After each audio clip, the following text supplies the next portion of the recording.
invitar a que abra su Biblia, como se ha venido anunciando, en la epístola a los Gálatas. Vamos a comenzar a estudiar la epístola a los Gálatas con la ayuda de Dios, versículo a versículo. No sabemos exactamente cuánto nos vamos a tomar. Yo estoy decidido a tomarme mi tiempo para poder profundizar en esta carta, que es una carta corta, pero que tiene muchísimo contenido. Y el título de la serie es Gálatas, Libertad en Cristo, como subtítulo. Es el énfasis que queremos darle. Creemos de hecho que ese es el énfasis que el apóstol Pablo le da en toda la epístola. Y el día de hoy vamos a ver el primer capítulo, los primeros 5 versículos, del 1 al 5. El título de esta enseñanza, tema número 1, llamado por el verdadero Dios. Llamado por el verdadero Dios. Y vamos a leer toda la porción, Gálatas 1, del 1 al 5. ¿Ya lo tiene? Dice así: Pablo, apóstol, no de hombres ni por hombre, sino por Jesucristo y por Dios el Padre, que lo resucitó de los muertos, y todos los hermanos que están conmigo, a las iglesias de Galacia. Gracia y paz sean a vosotros, de Dios el Padre y de nuestro Señor Jesucristo, el cual se dio a sí mismo por nuestros pecados para librarnos del presente siglo malo, conforme a la voluntad de nuestro Dios y Padre, a quien sea la gloria por los siglos de los siglos. Amén. Acompáñame a orar. Señor, gracias por esta nueva etapa que nos permites iniciar junto con el nuevo año, porque nos das la oportunidad de estudiar esta carta, esta epístola a los Gálatas. Te pido, Señor, que me des a mí la sabiduría, la claridad para poder transmitir, para poder leer, interpretar y aplicar tu palabra. Dame, Señor, de esa gracia, la necesito, que no sea con mis fuerzas, sino con tu gracia. Y a mis hermanos, Señor, que tu Espíritu les abra el entendimiento, que tu Espíritu les esté inquietando para poder captar no solamente conceptos, no solamente información, sino que esto sea, Señor, palabra rema, que se vuelve en sus vidas una realidad, que pueden salir de aquí y aplicarlo para ser, Señor, cada vez más parecidos a ti. Gracias te damos por este tiempo. En el nombre de Jesús. Amén. Amén.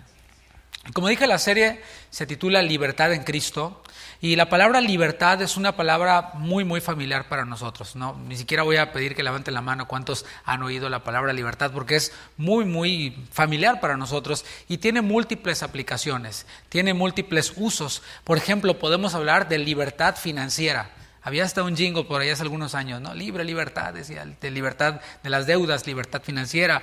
También libertad social para aquellos quienes están oprimidos. Libertad de expresión, es algo que pues está muy, muy de moda, es algo que suena mucho, la libertad de expresión, la libertad de poder hablar, de poder pensar. La libertad también de la prisión, alguien quien estuvo preso y sale libre, pues se dice que ha sido liberado de la prisión.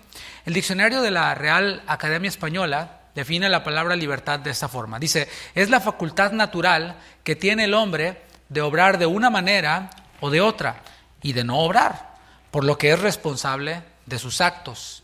El término que a nosotros nos interesa de esta palabra, libertad, es el término bíblico. ¿Qué es lo que la Biblia dice acerca de esta palabra? ¿Qué es lo que la Biblia enseña? Y si vamos al Antiguo Testamento, o sea, no va a ir, pero si pensamos en el Antiguo Testamento, el concepto libertad tiene que ver con libertad de la esclavitud. Nos podemos remontar hasta los primeros libros de la Biblia, cuando el pueblo de Israel se encontraba cautivo en Egipto, y vemos cómo Moisés, un hombre quien le creyó a Dios, un hombre quien por cierto pues era tartamudo y tenía muchas limitaciones, pero Dios usó a ese instrumento llamado Moisés para sacar a su pueblo de Egipto y llevarlo a la tierra prometida, por supuesto pasando por el desierto. Y este es el concepto que vemos en el Antiguo Testamento de libertad. Cuando hablamos de libertad es eso, es libertad de la esclavitud, libertad de la opresión, para ir a la tierra donde fluye leche y miel. El profeta Isaías escribió unas palabras que muchos años después, el Señor Jesús, cuando estuvo en esta tierra, se atribuyó a sí mismo. Veamos Isaías capítulo 61, versículo 1. Podemos ver aquí estas palabras dichas por el profeta Isaías, las cuales Jesús dijo, ese soy yo, y se las atribuyó para sí mismo. Y allí podemos encontrar este concepto de libertad en Cristo. Dice Isaías 61, versículo 1. ¿Ya lo tiene? Isaías 61, 1. Dice así: el Espíritu de Jehová el Señor está sobre mí, porque me ungió Jehová. Me ha enviado, subraye eso, me ha enviado, ¿a qué? a predicar buenas nuevas a los abatidos, a vendar a los quebrantados de corazón, a publicar libertad a los cautivos, ahí está, y a los presos apertura de la cárcel. Y aquí podemos ver la misión mesiánica, el objetivo mesiánico, el cual por supuesto Jesús se atribuyó a sí mismo. La misión de Jesús, según Isaías, según lo que el profeta Isaías anunció y lo que Jesús mismo afirmó que se trataba de él, que hablaba de él, la misión de Jesús fue venir a dar libertad. Él es quien hizo posible esta libertad. Juan 8:36, el Señor Jesús dijo: así que si el Hijo os libertare, seréis verdaderamente libres. Palabras de Jesús. Dijo él: si el Hijo, o sea, hablando de sí mismo, os libertare, seréis verdaderamente libres. Él mismo es quien nos libera. Por un lado, es Él quien hizo posible la libertad, y por otro lado, es Él mismo quien nos libera. Unos versículos antes, en Juan 8 también, el Señor dijo: y conoceréis la verdad, y la verdad os hará libres. Podemos ver ya este concepto de libertad desde los mismos labios de Jesús. Ahora, la pregunta aquí es: ¿de qué nos libera el Señor? O sea, ¿de qué vino a liberar el Señor Jesús? ¿Acaso sería de una prisión física? Bueno, Él nos libera de varias cosas. Primeramente, nos libera de la ley. Y tú dices: ¿cómo? Entonces, ¿la ley es mala? Y en palabras del apóstol Pablo, en ninguna manera. La ley no es mala. Lo que hace la ley es indicar que no podemos cumplirla. Y cuando nosotros tratamos por nuestras propias fuerzas, o el hombre, raza humana, trata de cumplir la ley por sus propias fuerzas, se encuentra con la realidad de que no puede. Y dices: bueno, ¿sabes qué? Son 10 mandamientos. De 10 cumplo 8. Y en la escuela te dicen: no, pues es buen grado. Pero el Señor te dice: reprobado. Porque si fallas en uno, ya te haces culpable de toda. Así que la ley lo que hace es que nos muestra nuestra condición de reprobados, nos muestra nuestra condición de incapaces de cumplirla a cabalidad. Entonces, lo que vino a hacer el Señor Jesús es a liberarnos de la esclavitud de la ley, la cual nos acusa por no poder cumplirla. Y de eso el Señor nos liberó. ¿Por qué? Porque Él la cumplió a cabalidad. Él sí es aquel, ¿te acuerdas del Salmo que dice: ¿quién subirá al monte de Jehová? ¿Quién entrará al lugar santo? Y dice: limpio de manos y puro de corazón. ¿Sabes? Nadie calificamos ahí. Solo Jesús calificó ahí. Él cumplió la ley por nosotros. Él sí puede decir: yo soy libre de pecado. Solo Él puede decir eso. Y Él cumplió la ley por nosotros y nos liberó de esa cautividad que la ley nos venía a traer a causa de nuestra falibilidad para cumplirla. El Señor también nos libera de la esclavitud del pecado. Porque todo hombre que nace con esta naturaleza caída y nace por naturaleza esclavo del pecado. No importa qué tan bueno sea el hombre, no importa qué tan correcto moral sea, es, según la Biblia, esclavo del pecado. Por eso el Señor vino a dar libertad a los cautivos. Por eso el Señor vino a dar a conocer la verdad, o sea, Él mismo y Él mismo liberándonos. Cristo, por cierto, nos libera también de la ira de Dios. Porque no queda solamente ahí. Bueno, no puedo cumplir la ley, ni modo, no pasa nada. Bueno, soy esclavo del pecado. Bueno, pues todos pecan, ¿quién no peca? Ok, bueno, es verdad. Pero eso trae una consecuencia y es la ira de Dios. ¿Por qué? Porque Dios es santo, es inmensamente santo, es santo como Él. O sea, inmensamente, eternamente, perfectamente santo. Y Dios no puede cohabitar en donde está el pecado. Entonces la justicia y la santidad de Dios lo que hacen es llevar a cabo ese castigo. La paga del pecado es muerte. La ira de Dios es sobre los hijos de desobediencia, sobre aquellos quienes no se arrepienten de sus pecados. Pero Cristo, al liberarnos de la ley, al liberarnos de la esclavitud del pecado, también nos libera del castigo, porque Él lo llevó. Él llevó el castigo de Dios, la ira de Dios la llevó Él por nosotros, y todo aquel quien cree en Él no recibe la ira de Dios y es libre de la ira de Dios. Y todo esto, mis hermanos, es teología básica, es doctrina básica. Yo lo único que estoy haciendo es poniendo en nuestra mente el concepto de libertad para que sepamos de qué es de lo que estamos hablando y de lo que vamos a hablar a lo largo de toda esta serie. Cristo, por cierto, no nos liberó para hacer lo que nos dé la gana. Bueno, pues ya soy libre del pecado, ya, aleluya, ya Cristo pagó, ya creí en Cristo, bueno, ahora sí puedo hacer lo que me da la gana. No, Cristo no nos liberó para hacer lo que nos dé la gana, sino para ser sus siervos por amor. Antes éramos esclavos del pecado, ahora que somos libres del pecado, dice Pablo en Romanos que hemos venido a ser siervos de la justicia. Hemos venido a ser esclavos, pero por amor, no por obligación, sino por amor. La epístola a los Gálatas tuvo un objetivo, cumplió un objetivo muy claro y el cual continúa hasta el día de hoy, porque el mismo mal que hubo en la iglesia de Galacia o en la región de Galacia, en las iglesias, continúa hasta el día de hoy. El objetivo era guardar a los creyentes del legalismo, cuidar a los creyentes del legalismo. Ahora, todo esto que yo estoy poniendo, este concepto de legalismo y estos conceptos que estoy poniendo aquí sobre la mesa, los vamos a ir desarrollando a lo largo de toda la serie. Voy a ahondar y vamos a ahondar en qué es el legalismo, cómo se ve el legalismo, cómo se cura el legalismo. Y fue lo que Pablo hizo cuando escribió a los Gálatas. Él pretendía cuidar a los creyentes del legalismo. Y quizás tú digas, bueno, pues ¿qué tiene de malo ser legalista? A lo mejor pues es mejor ser legalista que ser libertino. Y yo te diría, los dos son iguales de peligrosos. Y lo vamos a ver en toda la serie. Ese es el propósito de los Gálatas, de la carta a los Gálatas. Si no fuera peligroso el legalismo, ¿sabes? No hubiera Gálatas en la Biblia. Pero hay toda una epístola que trata este tema. ¿Y por qué? ¿Qué es lo que estaba ocurriendo? Bueno, en tiempos del apóstol Pablo se habían esparcido en las iglesias, dentro de las iglesias del mundo gentil, supuestos maestros, supuestos predicadores, los cuales enseñaban que era necesario realizar los rituales judíos para ser salvos. Es decir, ellos le atribuían un poder salvador a elementos externos. Ellos se fijaban más en lo externo y Jesús mismo enseñó eso en Marcos 7. Vemos cómo el Señor Jesús les dijo a aquellos quienes acusaban a los discípulos por no lavarse las manos, por no cumplir con este ritual, el cual por cierto ni siquiera era parte de la ley, sino que era ya una tradición. Pero ellos le atribuían, escribas y fariseos, poderes santificadores y salvíficos a una simple práctica higiénica de lavarse las manos. O sea, sí tenía una representación espiritual, sí me lavo las manos, Señor, me lavo las manos y las purifico, purifica también mi alma. Está bien, ¿no? O sea, es como algo simbólico.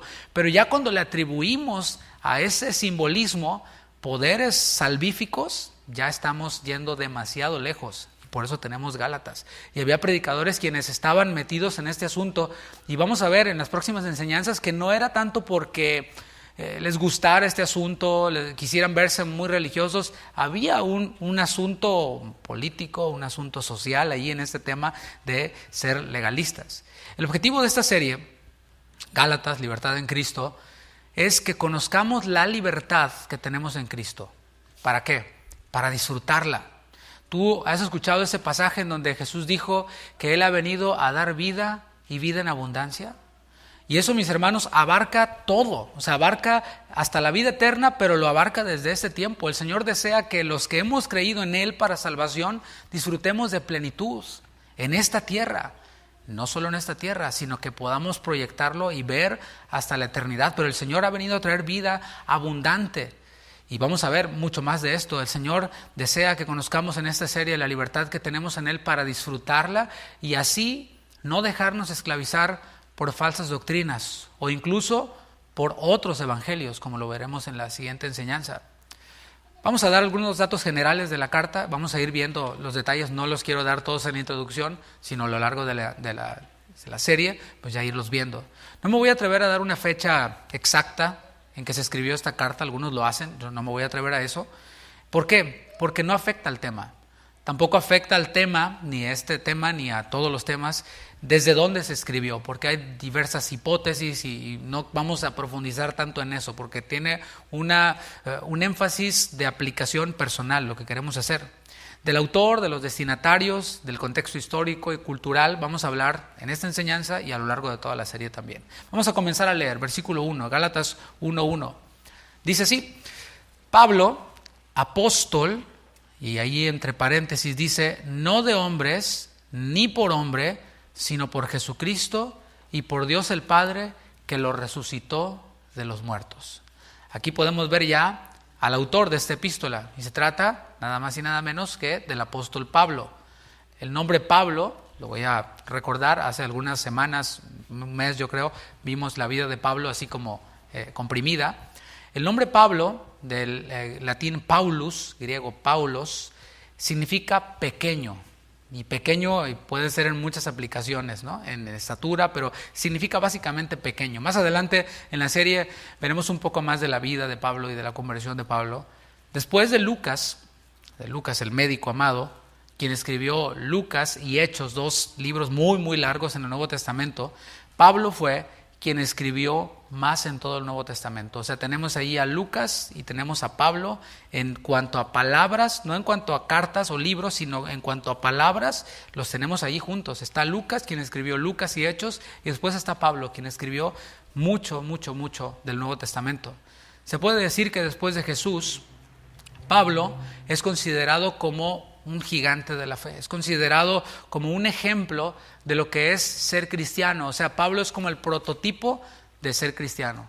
Porque puede haber alguien quien diga, bueno, pues Jesús, pues es Jesús, Él es Dios y nunca pecó, bueno, pues es Jesús.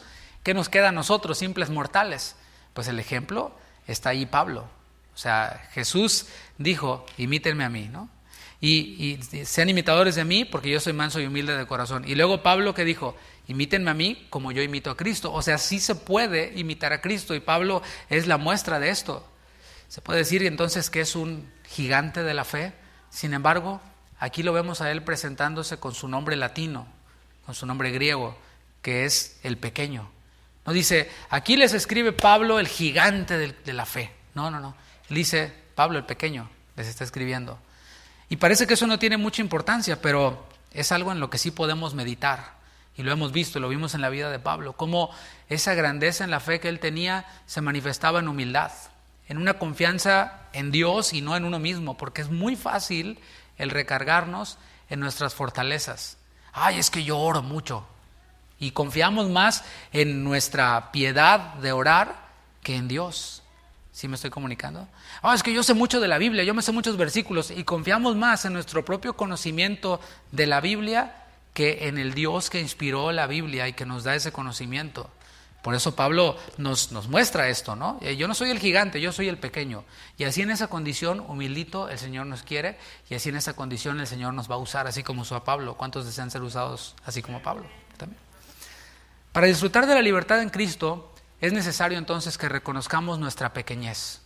Si nos mantenemos allí, yo soy pequeño, yo no soy la última coca del desierto, yo no soy la mamá de Tarzán, no, yo soy pequeño, soy ser humano. Y solamente pensar en eso hoy pudiéramos hablar muchísimo. El de cómo ser seres humanos nos convierte en polvo, para hablarlo en un lenguaje bíblico, ¿no? O dicho en las palabras de Santiago, en Santiago 4:14, dijo que somos como niebla que aparece por un momento y luego se desvanece. Ha pasado en estos días últimamente, si sales por la mañana, está todo nebuloso, así está toda la niebla, pero al ratito ya se quita. Bueno, según la Biblia, eso es lo que somos niebla. O sea, la Biblia no nos comunica este concepto de que tú eres lo máximo, tú eres un campeón, emprendedor. No, la Biblia nos dice, eres neblina, sí. Hoy estás, mañana no estás. Y el mundo sigue girando. Ahí nadie dijo amén, pero pues eso es lo que dice la Biblia. Esto, mis hermanos, aniquila la jactancia. Yo sé que no soy popular por decir eso, ¿no? Yo sé que tú dices, toda la semana trabajando, estresado, y veo las noticias y que ya mataron a otro policía y esto. Y luego voy a la iglesia y el pastor me dice que soy como neblina, que no soy indispensable, que... El otro día nos dijo parásitos y luego nos dijo que... Bueno, no les he dicho generación de víboras, ¿no? Como dijo por ahí, ¿no?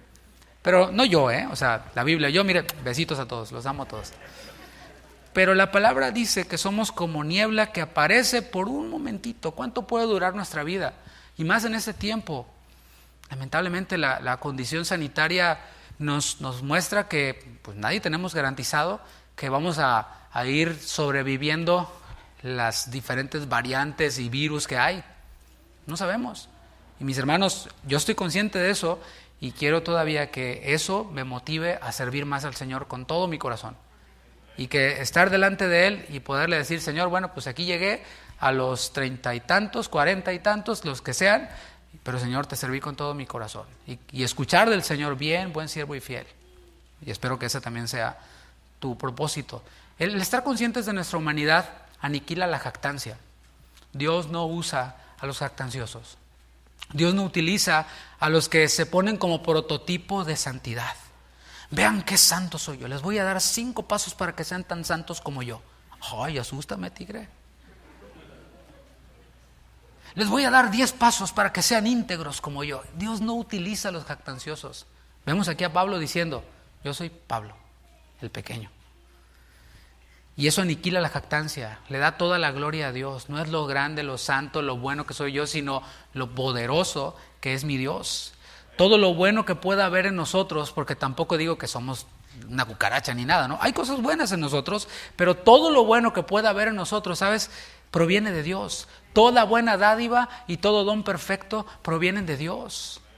Él es el que dota a las personas de dones espirituales, de gracias. Todo proviene de Él.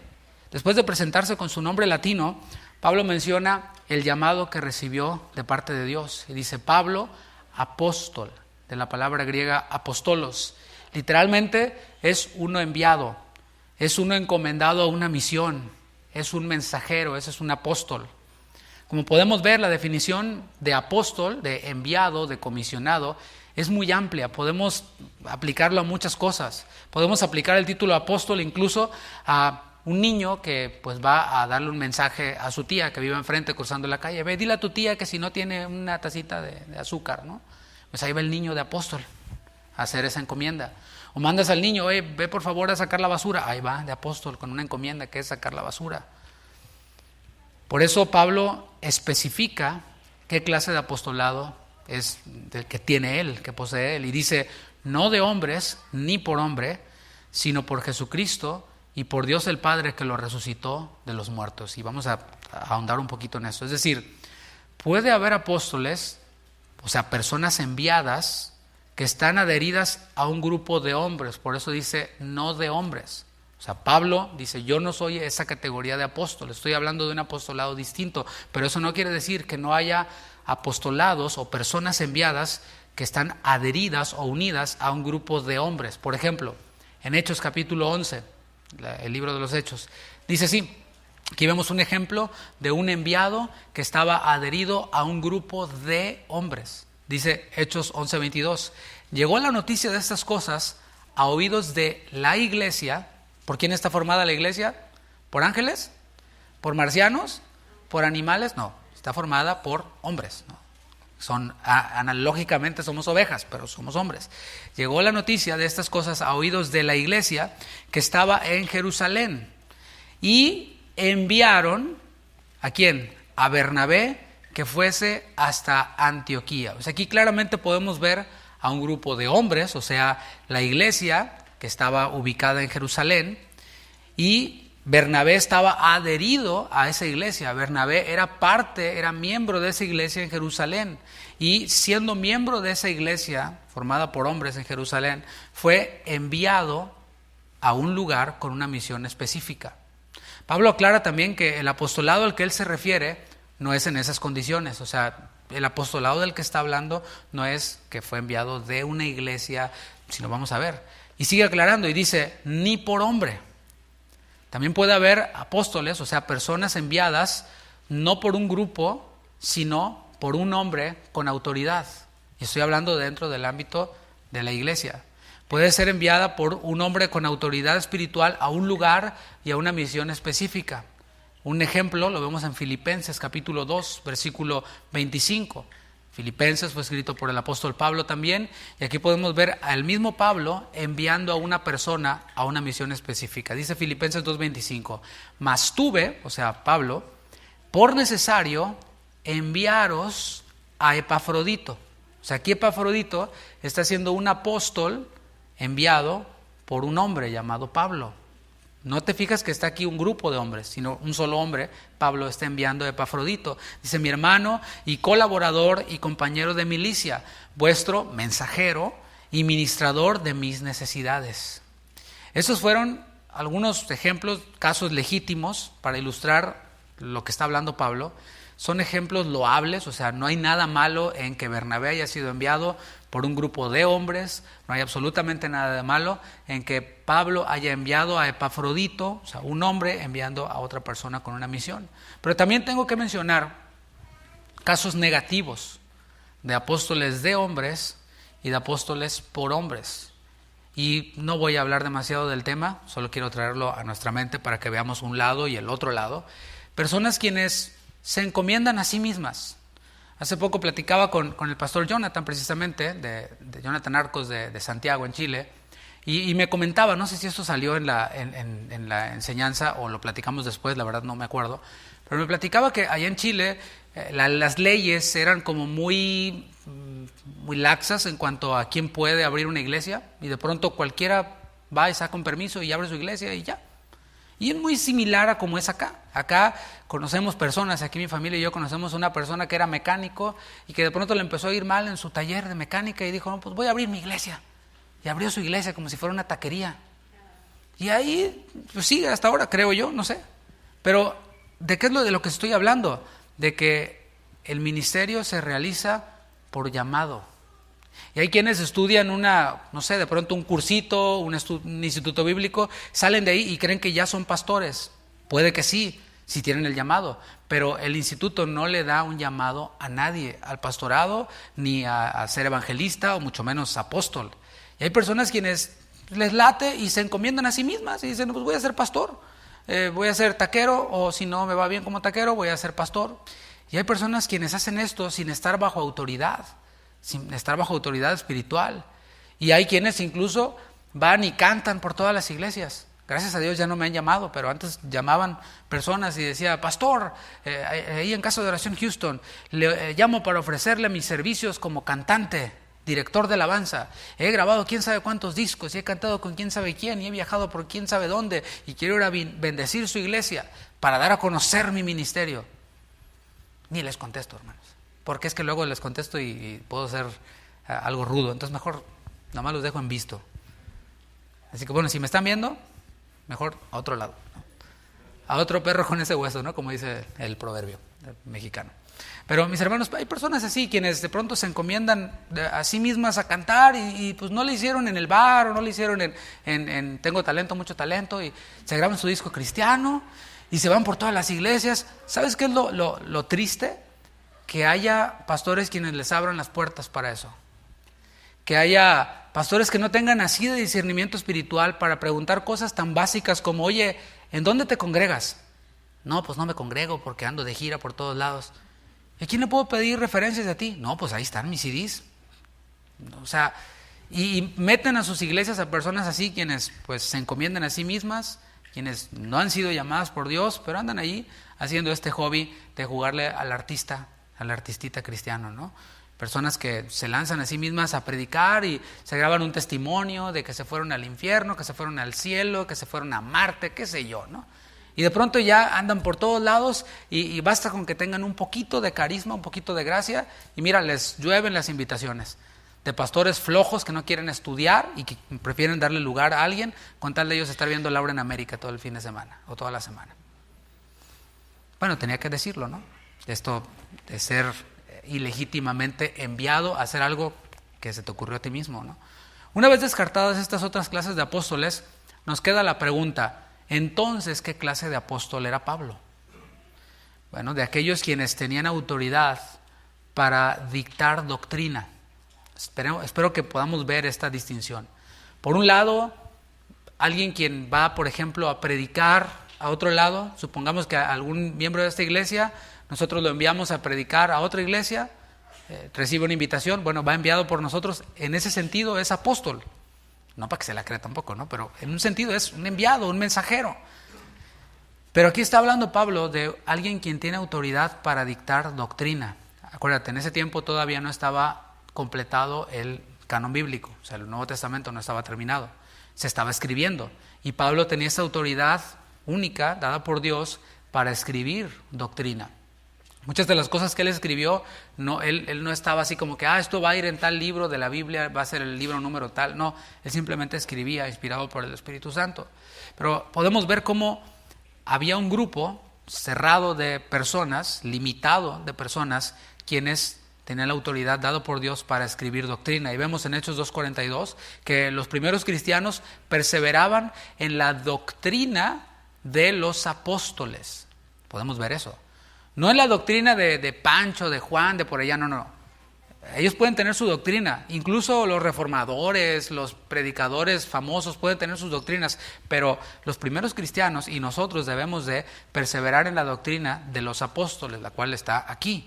Y Pablo está incluido entre ese grupo, quienes dictaban doctrina. En Efesios 2:20 habla también del fundamento de los apóstoles. Un fundamento, mis hermanos, se pone una sola vez. O sea, no pones el fundamento después, sino al principio, y este fundamento ya quedó puesto, y Cristo es la piedra angular, es la piedra, la cabeza del ángulo, y esta categoría, como dije, estaba limitada a un número específico de 12 apóstoles. Esos apóstoles debían de tener un perfil, deben de tener un perfil. Número 1, debían de haber sido comisionados por Jesús mismo, y hemos visto cómo el Señor llamó a los 12 y les dio autoridad y los envió a predicar, y los envió a sanar, y los envió a todo este asunto que vimos ya en la misión de los 12 apóstoles. Y hemos visto también cómo después les dijo, van a recibir poder cuando venga sobre ustedes el Espíritu Santo. ¿Poder para qué? Para ser testigos, para ser enviados a predicar el Evangelio. Y eso estaba limitado. El mismo Jesús los envió.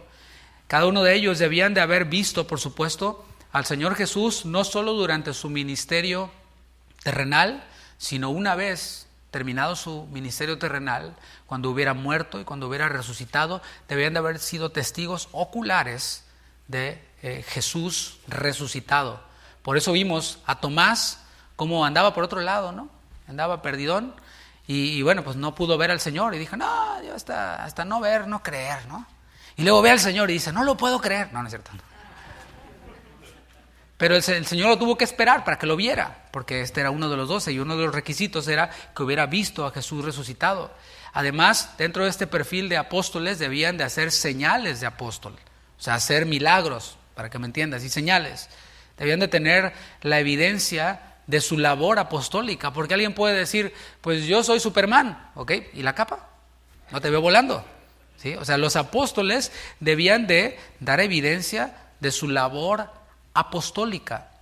Alguien puede decir, yo soy pastor, ¿ok? ¿Y tu rebaño? No, pues es que ahorita pues no eres pastor. O sea, un pastor tiene un rebaño.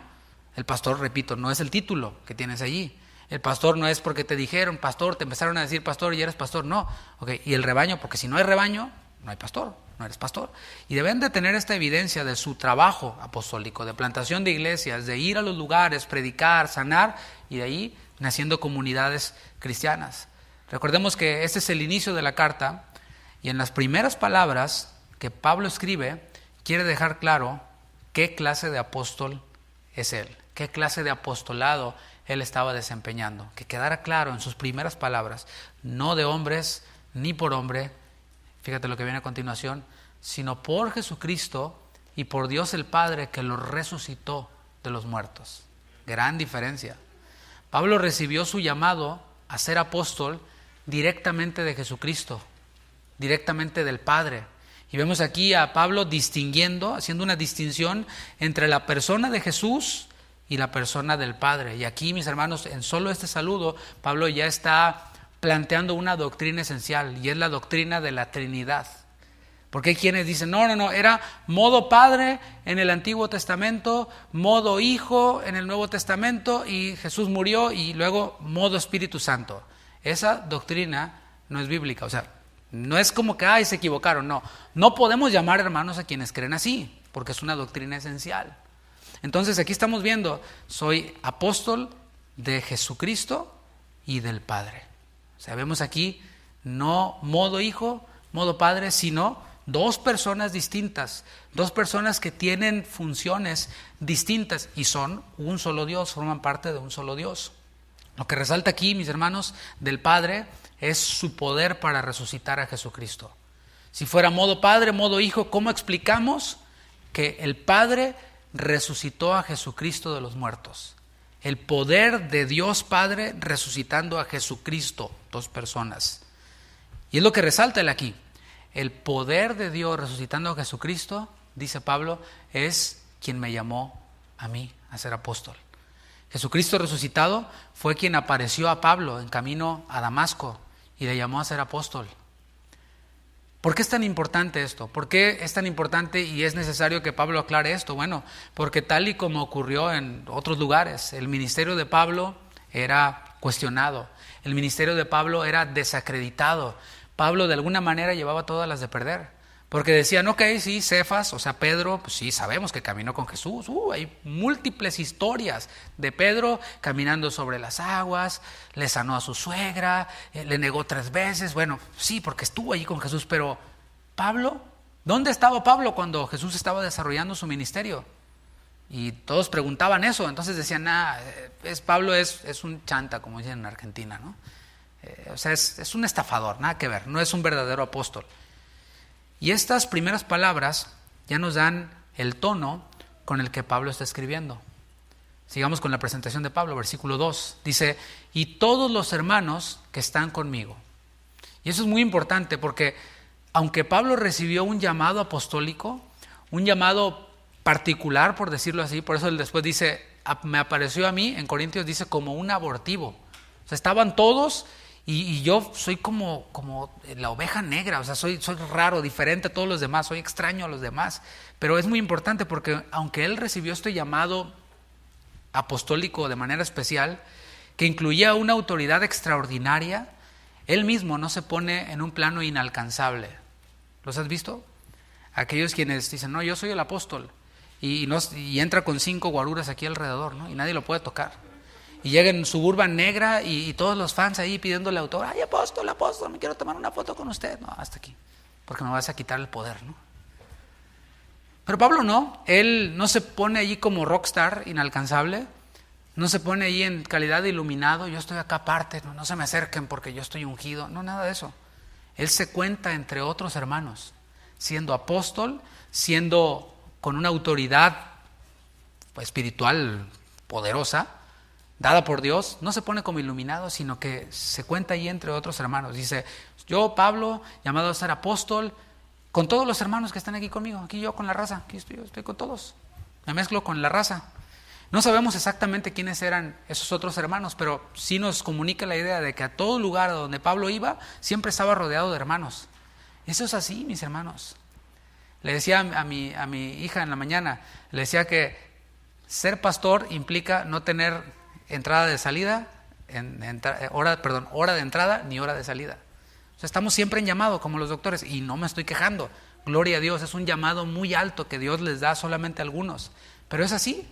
Y de pronto estamos comiendo, entra una llamada, o de pronto estamos comiendo o durmiendo y ocurren cosas y uno está siempre dispuesto y lo hace con mucho gusto. Está rodeado de personas. No estamos así como que, ay, ahorita estoy de vacaciones, hermano. No se le ocurra morirse porque estoy de vacaciones. No se le ocurre enfermarse ni pelearse con la esposa porque estoy de vacaciones, ahí a ver cómo le hacen. No, estamos siempre disponibles. Él se cuenta con otros hermanos, quienes no sabemos quiénes son. Y cuán importante es, en esto que vemos aquí, que no estemos aislados. Lo he dicho en otras veces y lo voy a seguir diciendo, porque la palabra lo dice. No existen llaneros solitarios. Yo creo que ninguno de nosotros le llegamos a Pablo ni a los talones. Y Pablo estaba rodeado de hermanos. Un hijo de Dios está siempre rodeado de su familia espiritual, de hermanos, siempre. Si eres hijo de Dios, ¿hay hijos de Dios aquí? ¿Sí? Bueno, hemos de estar rodeados de nuestra familia espiritual. ¿Por qué? Porque Dios nos hizo vasos útiles, o sea, Dios no hace vasos inútiles. No sé si me alcanzo a dar a entender. Dios no crea nomás porque sí, dice, pues voy a hacer este muchachito y para que sea ahí del montón. No, a cada uno de nosotros Dios nos ha equipado con dones espirituales. Y está padrísimo, suena muy bien. Ay, sí, ¿cuál será mi don? Aleluya. Bueno, que antes de que descubras cuál es tu don, has de saber que los dones espirituales o el don espiritual que tengas es para ser usado dentro de la comunidad de creyentes. Y si tú eres de los que se aíslan y dicen, ay, es que yo soy como mi mamá, yo soy bien antisocial como mi mamá. Ok, felicidades, pero el carácter de Cristo debe de ser formado en ti. Y dejar el carácter de la doñita, de tu mamá, como se llame, a un lado para que el carácter de Cristo sea formado en ti y entonces puedas estar en comunidad. Jesús mismo estaba rodeado de gente siempre, de sus apóstoles. Entonces, si hemos de ser imitadores de Él, hemos de estar rodeados de otras personas. Es que a mí no se me da. Bueno, pídeselo a Dios, Dios te lo va a dar. Esas son de esas oraciones que el Señor responde sí o sí. Quiero un carro nuevo este 2022. Quiero el nuevo Tesla. Ok, puede que sí. Y si lo consigues, me lo prestas, ¿no? Para darle una manejadita, a ver qué tal, para probarlo, ¿no? O para irnos aquí a Austin o a San Antonio. Pero esta oración de Señor, quiero estar rodeado de personas. Mis complejos, mi formación, mi estado de ánimo me lo impide y a veces no puedo, se me complica, pero Señor, me dispongo y te pido que tú pues me ayudes. Y el Señor te va a ayudar. Esa oración Dios la responde porque está ahí en su voluntad, lo vemos. Así que los dones que recibimos de Dios son para ser usados dentro de la comunidad de creyentes. Ahora vayamos con los receptores de esta carta. ¿Quiénes son los que recibieron esta carta? Dice la segunda parte del versículo 2. Dice, a las iglesias de Galacia. Nota que está en plural. Dice, a las iglesias de Galacia. No es una sola, sino un grupo de congregaciones en un territorio llamado Galacia. O sea, no es la iglesia de Galacia, sino es las iglesias en una región llamada Galacia, como si dijeras Texas, ¿no? Y muchas iglesias dentro de Texas. Galacia fue una antigua región de Asia Menor, actualmente es Turquía, y allí se sentaron algunas tribus de los galos, por eso se le llama Gálatas, porque los galos fueron los primeros pobladores. Esta región estaba bajo el Imperio Romano, como muchas otras. Y en tiempo de Pablo, esta región de los galos se extendía desde el Ponto en el Mar Negro hasta Panfilia en el Mediterráneo. Era una extensión muy, muy amplia abarcada por esta región llamada Galacia. Durante su primer viaje misionero, el apóstol Pablo, junto con Bernabé, pasaron por esta región. Eso está ahí en Hechos 13. Desde el 13 hasta el 14, casi el final del 14, nosotros ya lo estudiamos. Si quieres sumergirte en cómo fue esta misión de Pablo con Bernabé en Galacia, puedes escuchar las enseñanzas correspondientes a esos capítulos. Y allí había muchas ciudades que fueron significativas para Pablo. Por ejemplo, una ciudad llamada Listra, otra ciudad llamada Derbe, ahí donde conoció a Timoteo. O sea, fueron ciudades significativas para él. Y ahí Pablo también fue apedreado, lo dieron por muerto. O sea, cuando Pablo pensaba en Galacia, decía, allí pasaron muchas cosas muy significativas para mi ministerio. Fíjate cómo en Hechos 14, Pablo va a su iglesia local y da un reporte de qué fue lo que pasó en esa región de Galacia, en este viaje misionero. Dice Hechos 14:27, y habiendo llegado, reunido a la iglesia, refirieron cuán grandes cosas había hecho Dios con ellos y cómo había abierto la puerta de la fe a los gentiles. ¿Cómo te fue en Galacia, Pablo? El Señor abrió la puerta de la fe. Dios hizo grandes cosas con estas personas de ahí de Galacia. Hay veces que uno predica el evangelio y dices, pues no me fue tan bien, la verdad.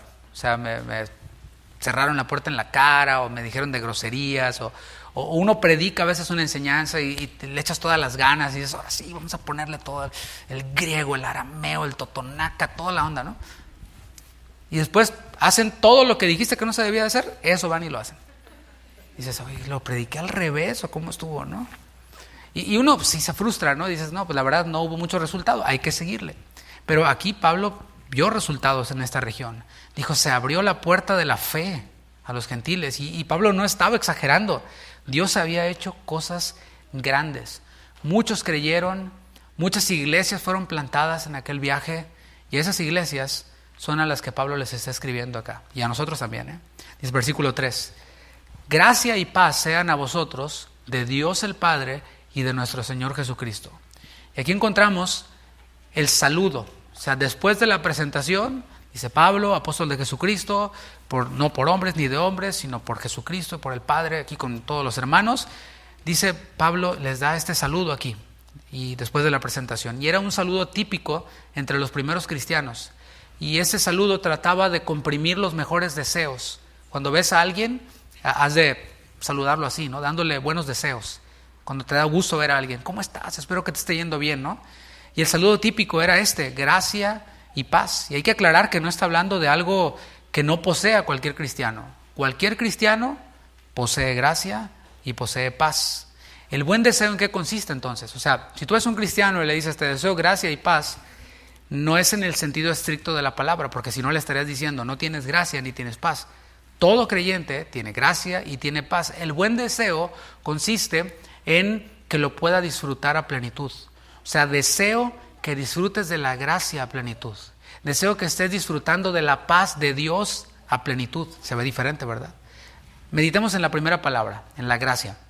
Es la palabra griega charis.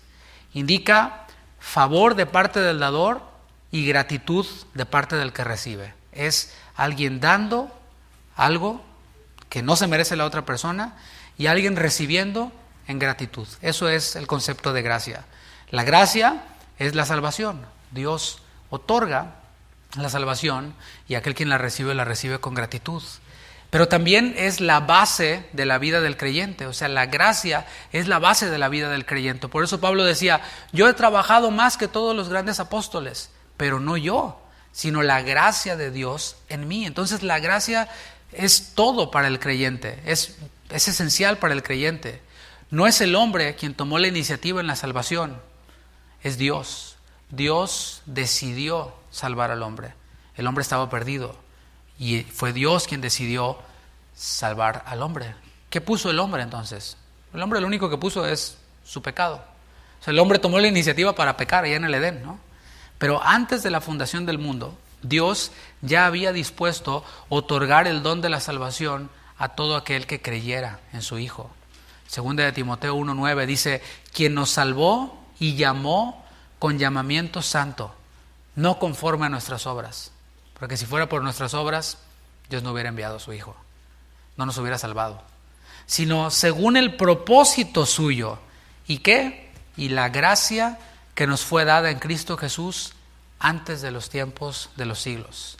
Entonces Dios es el dador y el hombre es el receptor de esta gracia, de la gracia. El otro elemento en el saludo, después de la gracia, es la paz. Y ese era el saludo típico entre los judíos. Por un lado, charis era el saludo típico entre los gentiles, los no judíos.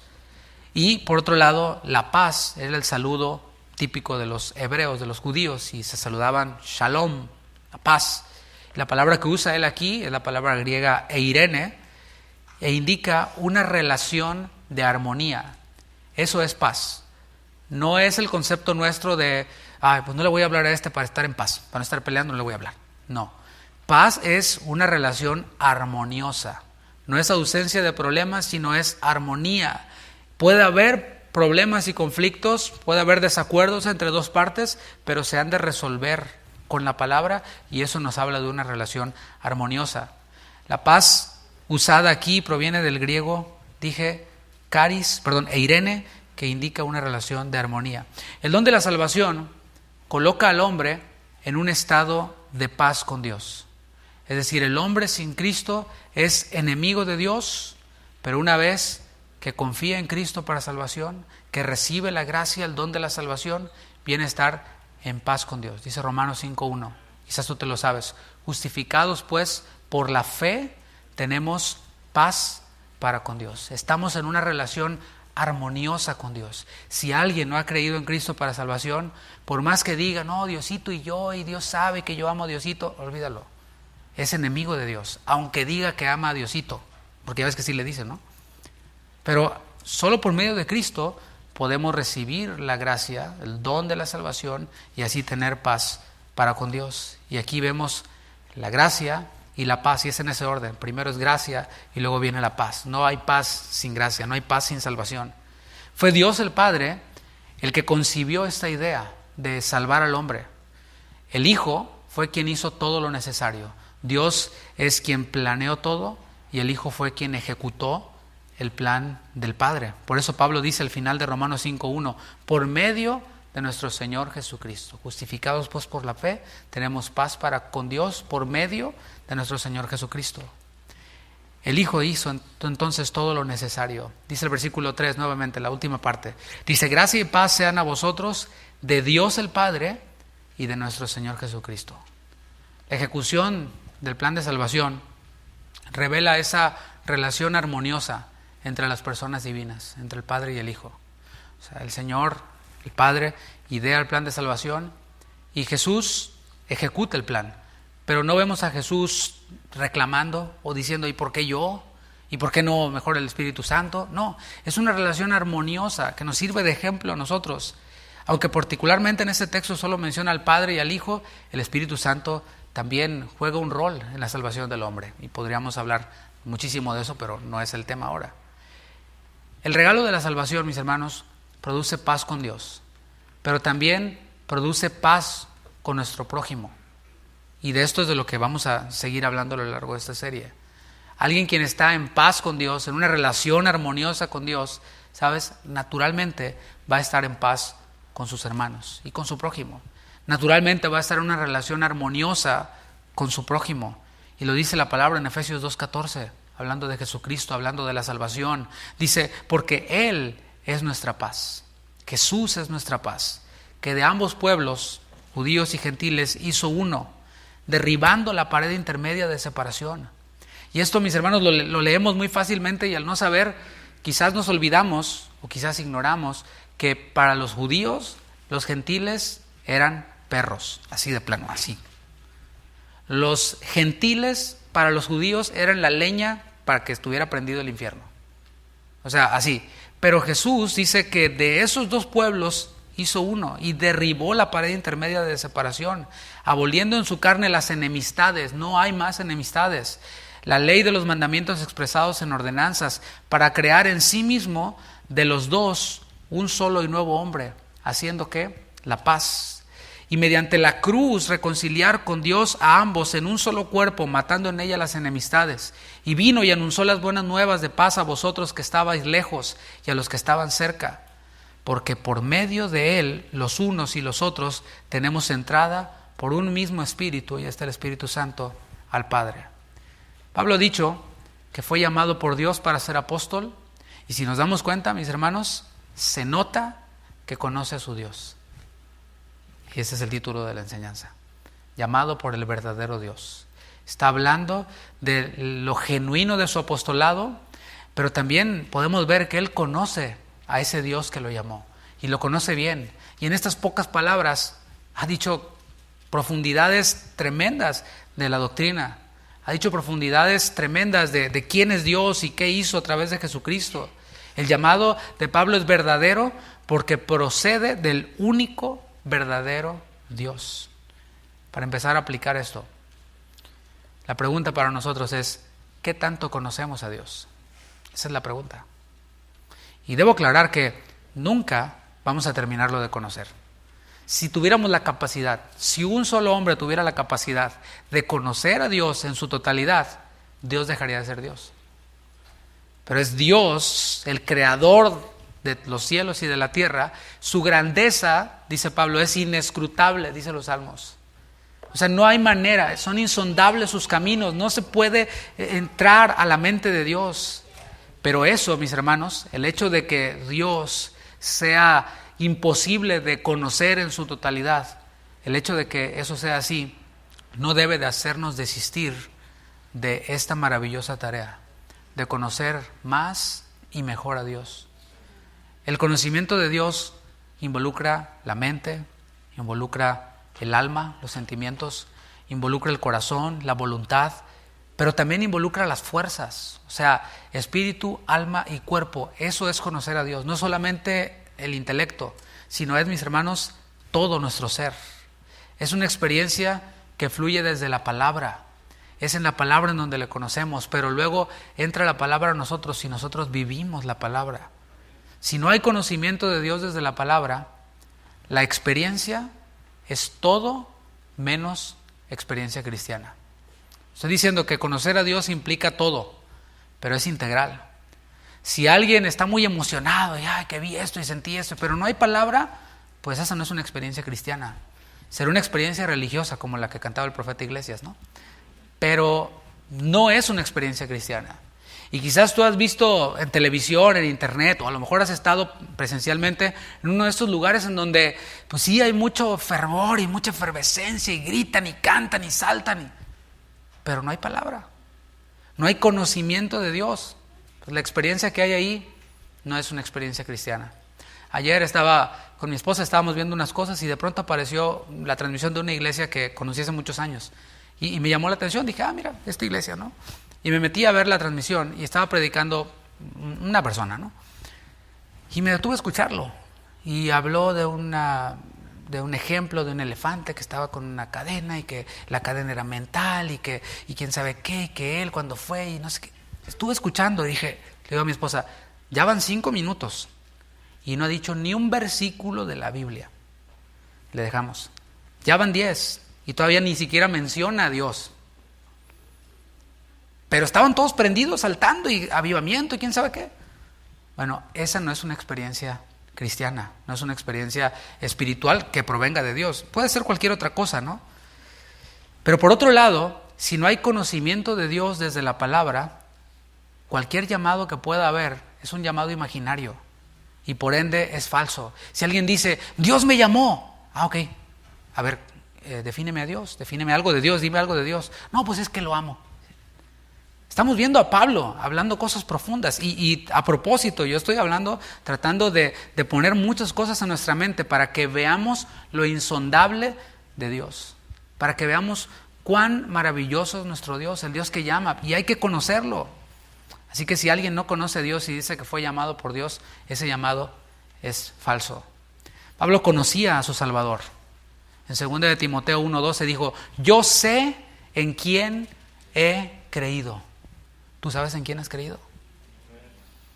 Y mis hermanos, por eso es importante ser parte de una comunidad, de una iglesia local.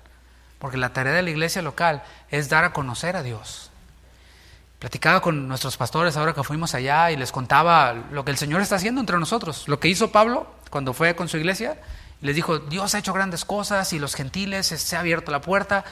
Eso también hacemos nosotros. Ahí estuvimos con el pastor Chuy, 2 días estuvimos ahí compartiendo con él y con Vicky y hablando de las maravillas que Dios hace en medio de nosotros. Sé que ustedes ya son famosos allá, ¿no?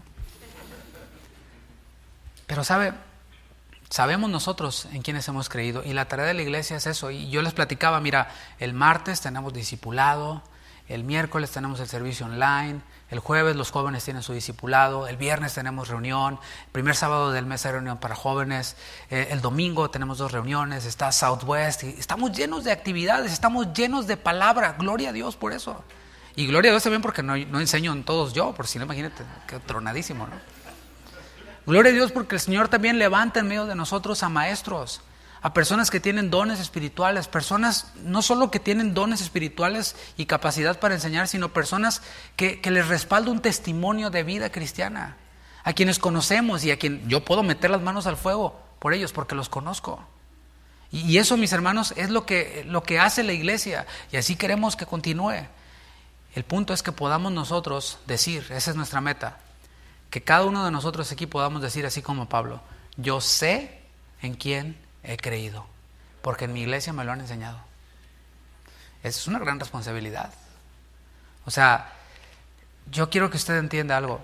Un pastor en buen estado, ¿no? Como debe ser, recibe su salario, su sueldo, su pago, como quieras llamarle, porque sí comemos también, ¿no? Y tenemos necesidades. Y recibimos un pago de la iglesia, por llamarle de una forma. Pero nos pagan igual si usted madura o no madura. O sea, de verdad, lamento ser tan así, tan, no sé cómo decirle, ¿no? Pero, ¿sabes en dónde se ve si el pastor tiene un llamado de verdad o no? En que se preocupa porque las almas maduren. Y Pablo lo vamos a ver más adelante diciendo, sufro dolores de parto hasta ver a Cristo formado en vosotros. Pero un asalariado dice, pues ahí se las arreglan. Yo me subo y predico, y mi mejor sonrisa, y 2, 3 anécdotas, y autógrafos, foto conmigo, bye, no me vuelven a ver hasta el otro domingo. Esos son asalariados, que no les interesan las almas. Pero Pablo decía, yo sé en quién he creído. Y Pablo también deseaba que a quienes él servía pudieran conocer y decir esto mismo. Versículo 4. El cual se dio a sí mismo por nuestros pecados para librarnos del presente siglo malo, conforme a la voluntad de nuestro Dios y Padre. Cristo Jesús, el Salvador de Pablo, es también el Salvador nuestro. Y se dio a sí mismo. ¿Qué quiere decir esto? Quiere decir e implica que Jesús no fue un simple mártir, porque muchas personas han muerto por una causa y ya, se acabaron y lo recordamos cada determinada fecha, pero Jesús no fue un simple mártir al que mataron casualmente. Jesús dio su vida voluntariamente, en obediencia al Padre. Él dijo en Juan 10:17, por eso me ama el Padre. ¿Por qué? Porque yo pongo mi vida. Él voluntariamente puso su vida. Dice, ¿para qué? Para volverla a tomar. Eso no lo pudo hacer Benito Juárez, ¿no? O sea, ningún héroe de la patria, de la que tú quieras llamarle, pudo dar su vida por la patria y luego volverla a tomar. Pero Jesús sí. Y eso es lo que hace a Jesús distinto de cualquier otra persona quien haya muerto. Dice, nadie me la quita, sino que yo de mí mismo la pongo. Tengo poder para ponerla y tengo poder para volverla a tomar, para resucitar. Este mandamiento recibí de mi Padre. Cristo Jesús, el Salvador de Pablo y el nuestro, se dio a sí mismo con un propósito. ¿Cuál fue el propósito? Mateo 1:21. Fue cuando el ángel le reveló a José, el padrastro de Jesús, la misión de Jesús. Dice, y dará a luz un hijo, hablando de María, y llamará su nombre Jesús, porque él salvará a su pueblo de sus pecados. Ese es el propósito de Jesús. Ese fue el propósito de Jesús, salvar a su pueblo de sus pecados. Juan el Bautista lo expresó así: he aquí el Cordero de Dios que quita el pecado del mundo. En Gálatas 1:4 dice, por nuestros pecados, que murió por nuestros pecados. Y se incluye él mismo, incluye a los Gálatas, a los creyentes de las iglesias, pero sabemos por la Escritura, porque no podemos sacar un texto y hacer una doctrina de un solo texto. Tenemos que interpretar la Biblia en todo su contexto. Y por las Escrituras sabemos que el Señor murió por el pecado. Punto. ¿Quiénes pecaron? Según la Biblia, todos. Entonces, ¿murió por quiénes? Por todos. Bueno, aunque algunos leen todos y dicen por los elegidos. Bueno, Juan te responde en 1 de Juan 2:2. Y Él es la propiciación por nuestros pecados. Y no solamente por los nuestros, sino también por los de todo el mundo. Ahí podemos interpretar correctamente, ¿no? Jesús se dio a sí mismo por nuestros pecados y eso trajo como consecuencia que seamos librados de la paga del pecado, que es la muerte eterna. Y también, porque lo dice el texto, de este siglo malo. Dice, el cual se dio a sí mismo por nuestros pecados para librarnos del presente siglo malo. Híjole, se me está acabando el tiempo ya. Pero también les decía ya a los pastores, mira, nuestra iglesia es particular en el sentido de que no es una iglesia de la colonia, ¿no? Donde está el que vive a 3 casas de la iglesia y a una cuadra. No, todos venimos de lejos. Y los hermanos manejan 30, 40 minutos, no para escuchar una enseñanza de 20 minutos, ¿verdad? No, tiene que ser una enseñanza. No, gracias por el que dijo amén. Está hablando de este mundo. El Señor murió por nuestros pecados para librarnos de la muerte, pero también para librarnos del presente siglo malo. Y hay lugares en donde predican la buena nueva, cosas que tienen que ver únicamente con esta tierra. Y que Dios se quiere bendecir, y que Dios quiere que prosperes, y Dios quiere que estés sano y no sé qué, y que te cases con tus sueños y qué sé yo, ¿no? Pero todo limitado a esta tierra.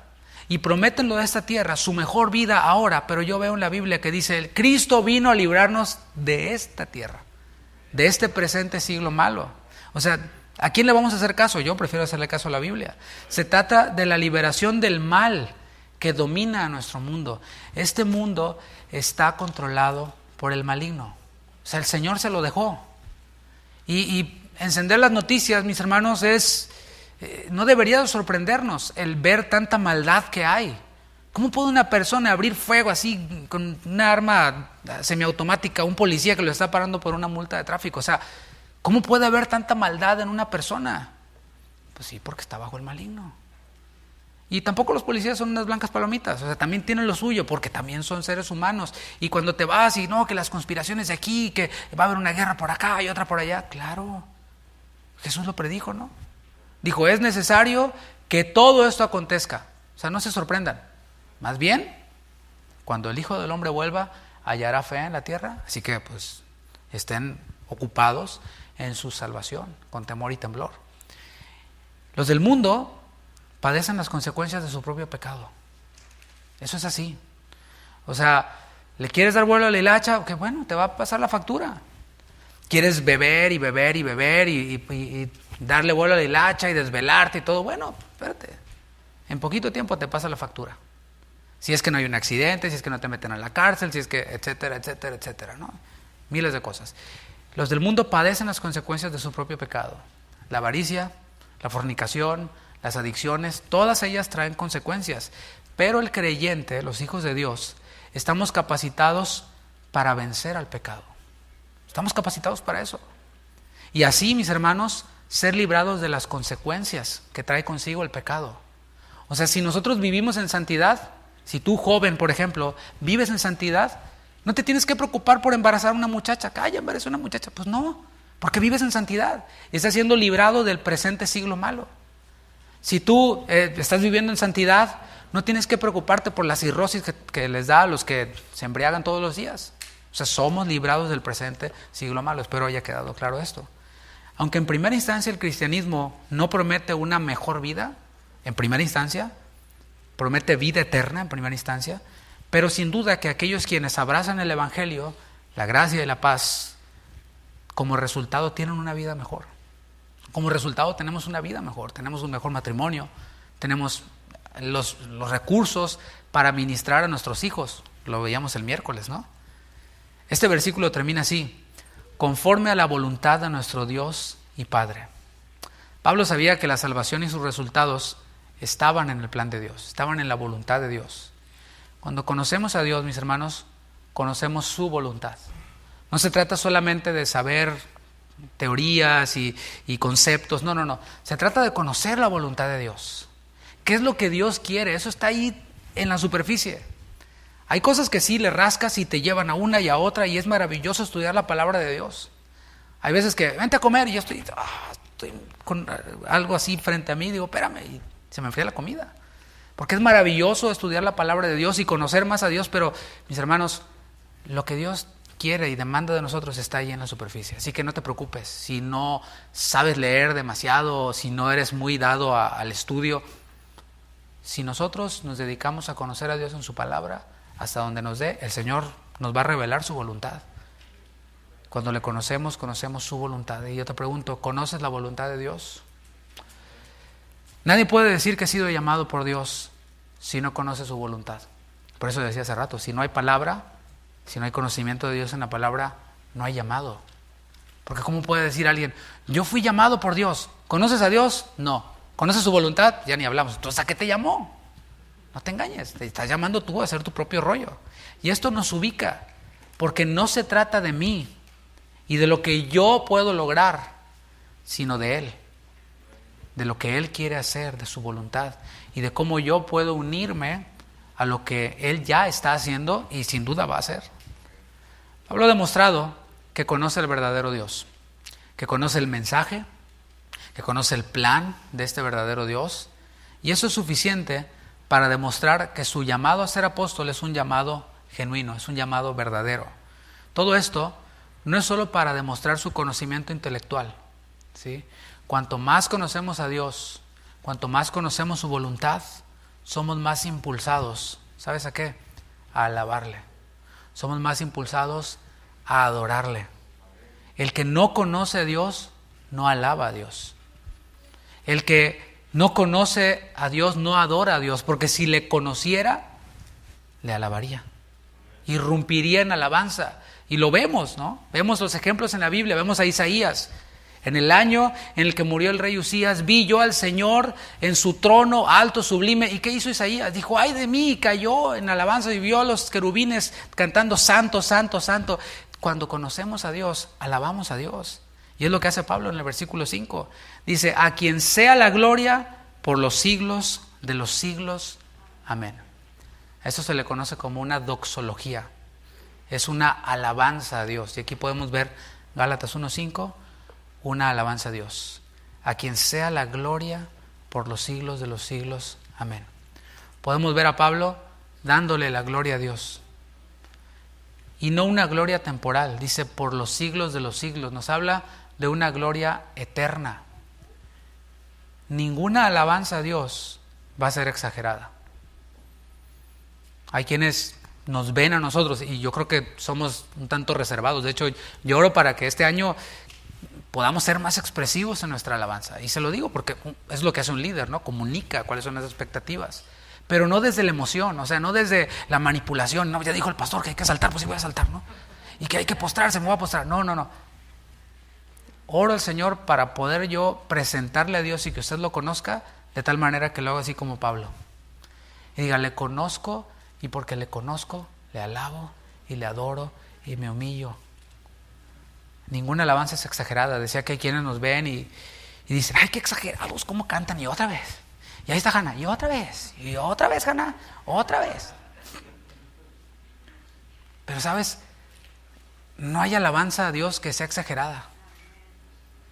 El salmista dijo en Salmos 29:2, dad a Jehová la gloria debida a su nombre. O sea, ¿cómo es Dios? Ahora, si tú le conoces así como Diosito, pues le vas a dar una gloriecita. ¿Sí?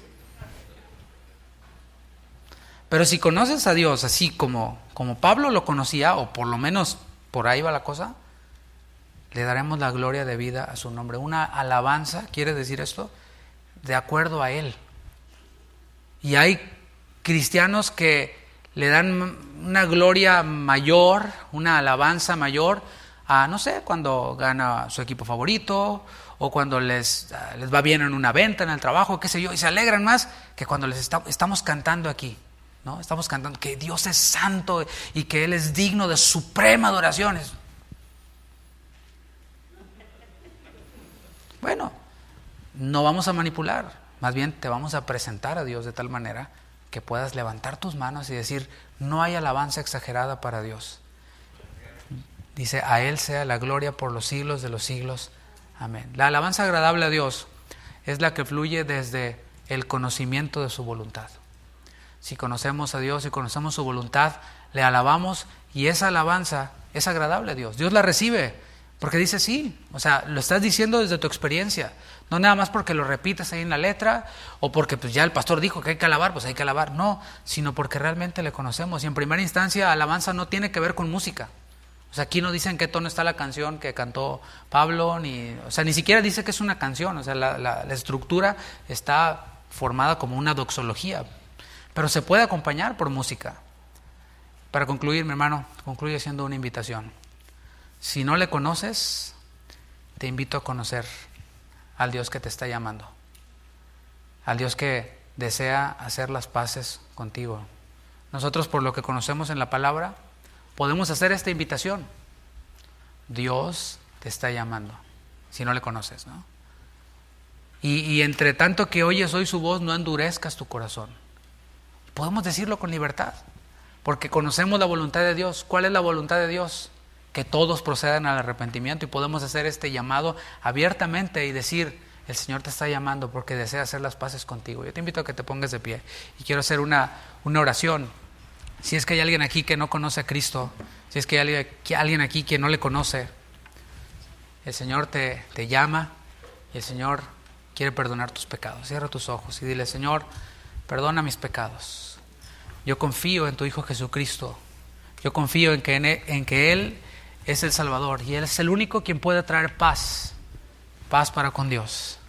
Y Señor, obra hoy, te pedimos, Señor, el milagro de la salvación en aquellos quienes no te conocen, que puedan venir y hacer las paces contigo, Señor. Y también, si hay alguien aquí quien ya le conoce, que creo que somos la mayoría, yo te invito a que le conozcas todavía más. El Señor tiene un llamado específico para ti dentro de su plan eterno. Y Señor, oramos también por aquellos quienes ya te conocen y que desean conocerte más y que desean conocer tu voluntad. Te pedimos esto, Señor, en el nombre de Jesús. En el nombre de Jesús. Amén.